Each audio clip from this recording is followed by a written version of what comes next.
So this is a series where we're going to just tell you about our wonderful D&D campaign and many misadventures that happen in it. My name's Swagmaster69. I'm Swagmaster22.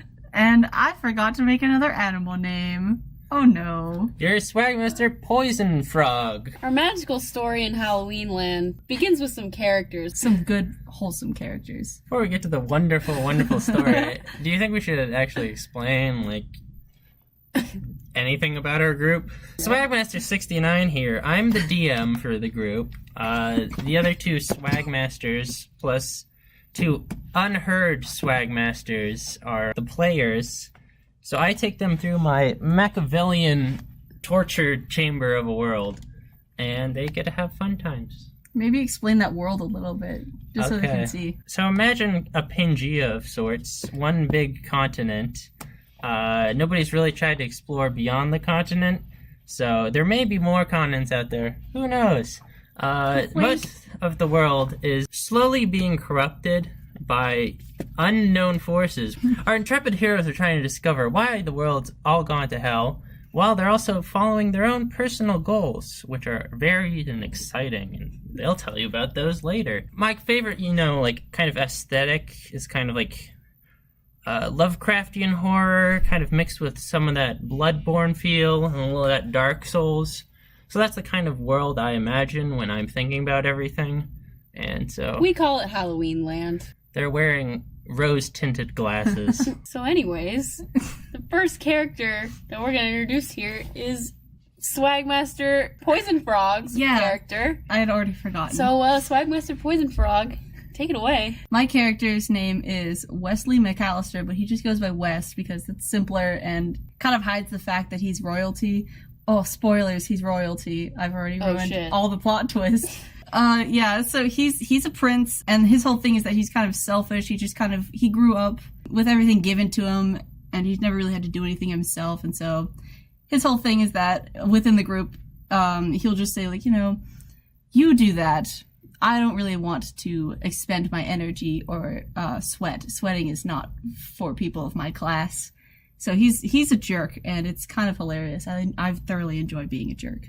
His class is Bard for all those statisticians out there. You're right, yes. He is a Bard, and not perhaps the most useful. Never uses that bardic inspiration. So, I do forget. So Swagmaster69, why don't you tell us about our next character? Karl. The next character that we have is Carlisle. In our planning document, we call him the racist. Everyone in the group calls him the racist. He is a racist. Notice how I've repeated racist 3 times for additional effect. He's also a ranger. He is a ranger, and he kind of grew up in the mountainous region of my world, to the west. But in those mountains, there's a lot of elementals, and if any of you people have ever played a lot of D&D before, you would probably know by heart that elementals aren't from this plane, the prime material, as they call it. So basically, Carlisle's goal in life is to find a way to banish all things from other planes, because he believes that they don't deserve to be in the prime material plane, and that they're kind of taking up space and are just hostile entities. We affectionately refer to him as a racist. Speaking of hostile entities, our next character, Ragnar, is the barbarian of the group.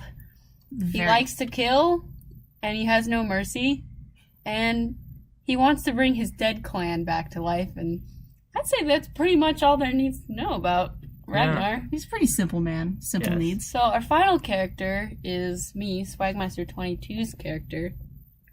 I'm a ranger Aarakocra, which means I'm a bird. That's pretty much it. Mm-hmm. She has no character traits at all. None. None. 0 character traits. She goes into a scene, says, I am fine with this scene, and then walks out. We don't do a lot of role-playing in our role-playing group. So, anyways, we're going to forget Ragnar exists for this one, because he doesn't come in until our next session, which we're not doing today. Yes. Right. So, Wes, Carlisle, and Rue, for no reason are in the woods. Indistinct reasons. So, if you've ever tried to play in a D&D group before, you know that the hardest part is often kind of forming the group first and, like, figuring out who's going to be the DM. So, for the first session, this was just kind of a little one-shot that me and Swagmaster Poison Frog, we both made one-shots, and we kind of just both compared them to see which one we want to do. So I didn't really have an overarching storyline for this first session, hence why they didn't really have any real reasons to be at the edge of this dark, foreboding woods. I mean, we forgive you, and we appeared. We were there. Yes, that's all that's important. The adventure begins. Yes. With, I believe, a cabin. Do you want to tell us about that cabin? Yeah, it's a cabin, not in the woods, but on the edge of the woods. And it's kind of, old, falling apart.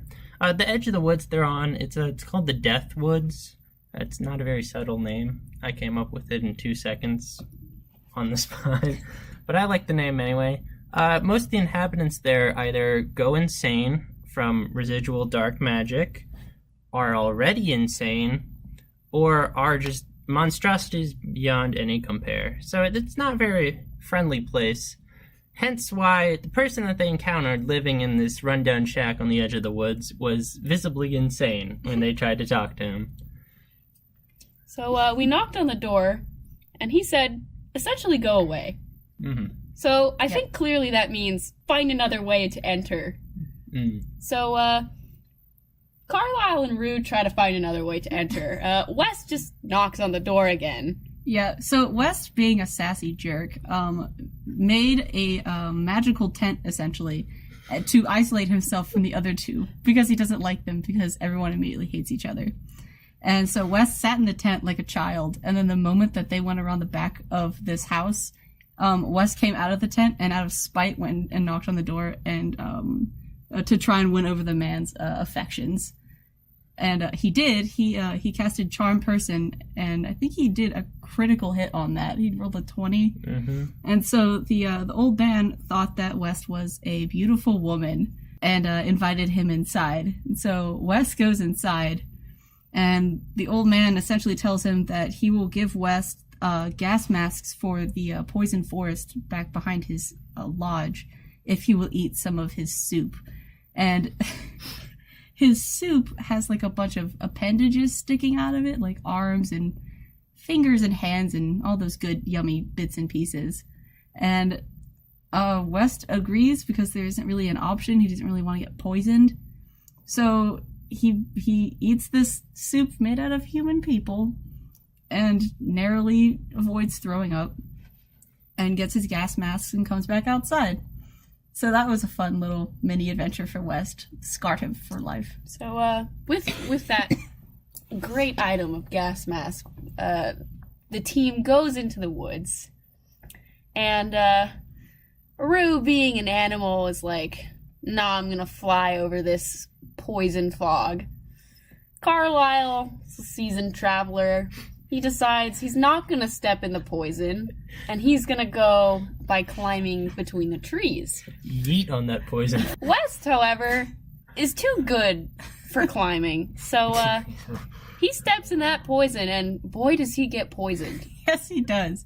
He gets poisoned because he doesn't want to do manual labor. And meanwhile, some creatures are following us. Oh, yes. You want to talk about those? This is the first encounter. The first encounter is always important in a D&D campaign.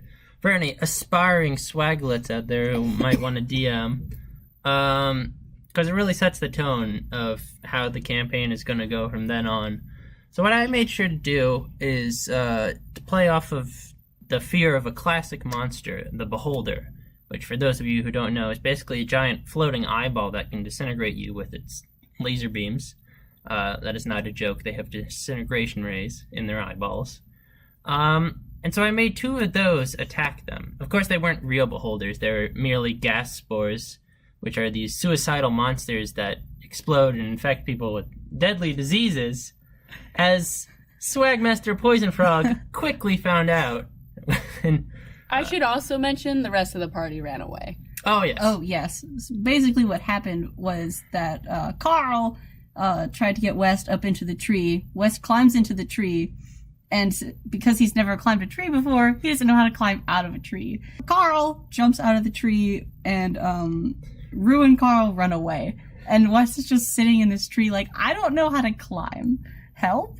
One of the beholders follows the two that ran away. The other one obliterates you. Basically, yes. So, I forget, did West actually, like, faint? Yes. Yes. Yeah, so... He got knocked unconscious because he poked the beholder, and the beholder exploded in this kind of miasma of acid and poison, which infected Wes with a deadly disease.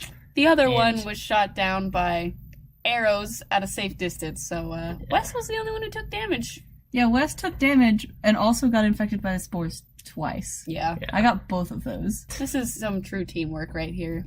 Eventually, Karl goes back for West. And saves him from near death. Yes. And the squad rolls up on another house. So this other house is just kind of a house with an unassuming farmland in front of it. It just appeared that some people wanted to grow some like crops or something to apparently sustain themselves in this forest. God knows what reason. But all the crops, of course, were wilted and drying out and dying. And so the party just unassumingly walks over to the house and walks inside. People not questioning anything about the environment is great as a DM, because you can put whatever you want in there, and if they don't check, they won't know about it. So when they burst in the house, the first thing they see, I kind of made it, the focal point of the house was this hanging woman with a suicide note on the table close by and a couple of alchemical potions on a shelf. The suicide note basically read out like a generic suicide note. Nothing really special there. That wasn't the first thing that happened. No reading happened first. The first thing that happened was Rue was very attracted to something shiny. A magic wand of the hanging mage. And so she took it. It's hers now. And then they read the suicide note. After looting this dead corpse. How fun. These people are great people. As the suicide note basically said that she couldn't live without her husband anymore because she was slowly going crazy from the woods. And that some unidentified forces had taken their daughter up to this kind of mountain cave a ways behind the cabin. And she just felt like she couldn't live anymore and hung herself in the middle of the cabin. So I kind of made that like a nice little pleasant scene to walk into, because if they chose to rest in the cabin, they'd be sleeping together with a dead body. And I just thought, oh, that's some beautiful imagery to start off this creepy little world of mine. I too enjoy Halloween. Some Halloween monsters. Oh, yeah. Oh, that's not the first thing that happened. The first thing that happened is Wes had to drink potions to figure out how to cure himself of death. Comment in the comments below how Wes should be dead at this point. Well, to be fair, I don't think that they can quite understand how useless he is at this point. Oh, yeah. Because we have more sessions to talk about, but yes. he is very useless. Well, in fact, this upcoming fight... Beautiful segue there. This upcoming fight really shows how useless Wes is. So, while everyone was exploring this house with a hanging dead woman inside of it, none of us really checked outside, didn't really care to look in the field. We're very dumb players. Didn't care. So, in the field were two scarecrows, which I don't know about you guys, but when you see a scarecrow, you don't just imagine that it's going to come to life. So, none of us really cared to check. But as we are in the house, these scarecrows come to life and they start marching towards the house to attack. Funny that scarecrows in Death Forest would come to life and kill you. Wow. Wow. So yeah, these scarecrows then besieged the people. I believe, were all of you inside the house? Rue was on top of the house. Rue was on the house as a bird, she likes to perch. Okay. Rue was on top of the house. Karl was desperately fighting off two scarecrows at once. A valiant effort. And would you like to describe what Wes was doing during Karl fighting for his life? So here's the thing about our group at this point, because Ragnar's not here yet. We have two rangers and a bard, and Wes' character design he's royalty, so he has no use for attack. So he doesn't have any attack spells. So he can't do anything from afar while these scarecrows are slowly marching inward towards them, and Karl and Rue are shooting them from afar. So West goes over to the potions and just takes one and runs to the door and throws it in hopes that it's like some sort of like a fire potion or something that'll hurt them somehow. It was perfume. So one of the scarecrows now smells amazing, and the other one is just a normal, gross, maggot-filled scarecrow at this point. Meanwhile, Carlisle is holding off a scarecrow who's trying to get through the door, and one has now climbed up on the roof to attack Rue, so both of the rangers are quite occupied. Mm-hmm. Then one of the scarecrows gets angry because West hit him with perfume, tries to attack, and gets his scythe stuck in the door frame, and then West says, "No thank you," and just closes the door and leaves the other two to fight by themselves. So then Rue comes down from the roof. So Rue basically jumps on one of the scarecrows, the one that's in the door frame. Karl is trying to attack the other one, and we're just not really in a good spot. But somehow we pulled through. Yeah, at the very end, one of the scarecrows is dead, and the last one is on its last legs, and then West opens the door and goes, "I'll save you," and stabs the last one for 2 hit points with his rapier to claim victory and play the savior for his party, who is not very happy with him at this point. At this point, you may be imagining it. West is a bitch. And you'd be right. Yeah. You'd be correct. So, with that encounter over, our lovely characters sleep. Rue sat on the top of the house to roost, and so there were 3 beds inside, and West pushed 2 of the beds together to make a king-size bed. Fit for a king. It was very important that I added that. Yes. You can continue now.